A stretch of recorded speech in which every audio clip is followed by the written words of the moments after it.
أما بعد فأعوذ بالله من الشيطان الرجيم. بسم الله الرحمن الرحيم. إن الذين قالوا ربنا الله ثم استقاموا تتنزل عليهم الملائكة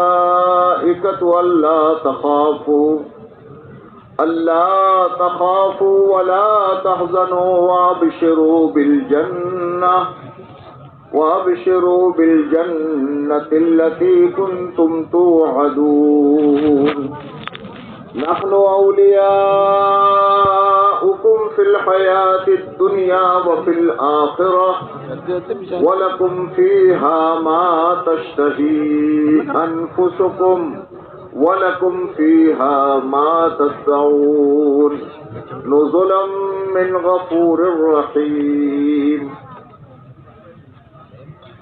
قابل احترام پیارے بھائیوں، دوستوں اور بزرگوں، اللہ جل جلالہ من والہ نے اس دنیا میں اپنے قدرت سے سارے نظام کو بنایا ہے.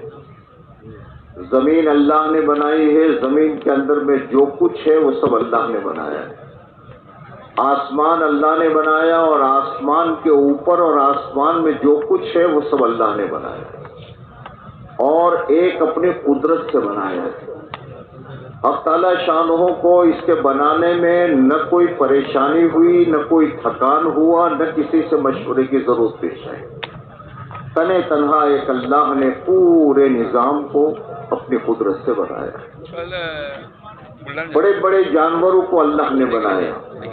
بڑے بڑے جانور ہے سمندروں میں، ایک ایک مچھلی جو ہے وہ کوئنٹل کے حساب سے، ٹنوں کے حساب سے اسے بھی اللہ نے بنایا.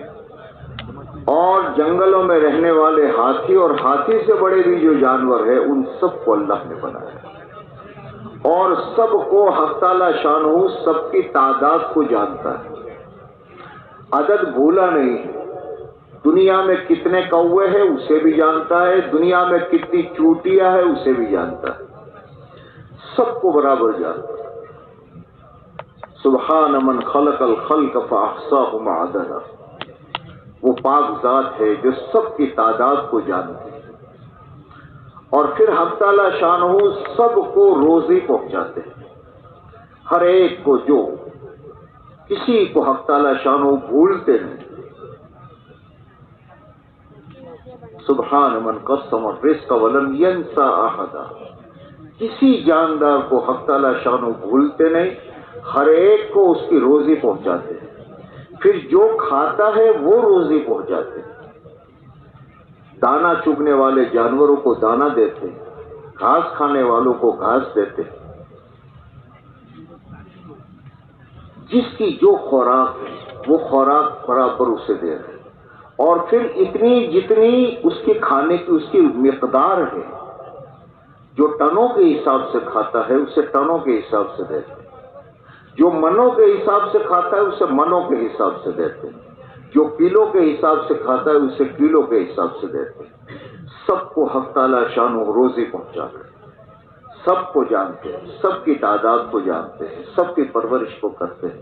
یہ پورا نظام حق تعالی شانہ نے بنایا ہے اور حق تعالی شانہ نے اس پورے نظام کو چلایا ہے. اب اللہ جل شانہ نے ان سب میں سے ایک کو اپنے لیے چنا ہے. ایک کو، سارے بڑے بڑے جانور اور سب کچھ ہے، اس میں سے فرمایا کہ میں نے اے انسان تجھے اپنے لیے چنا ہے. باقی جو کچھ ہے یہ سب کچھ میں نے تیرے لیے بنایا ہے. سورج تیرے لیے، چاند تیرے لیے، ستارے تیرے لیے، دریا تیرے لیے، سارے جانور تیرے لیے، سب کو میں نے تیرے لیے مسخر کر دیا. تو کشتی بنا، جو بنا، سمندروں میں چل، یہ سمندر مسخر ہے تیرے لیے. زمینوں میں چل پھر، یہ زمین اگر تو 100 منزلہ عمارت بنائے گا تو یہ زمین کسی دن تجھ سے احتجاج نہیں کر سکتی. کیا صاحب کیا لگا رکھا ہے، کتنا وزن ڈال رہے ہو میرے پر. تو اندر بورنگ کر کے 5000 فٹ اندر چلا جا، یہ زمین کسی دن احتجاج نہیں کرے گی. کیا کر رہے ہو؟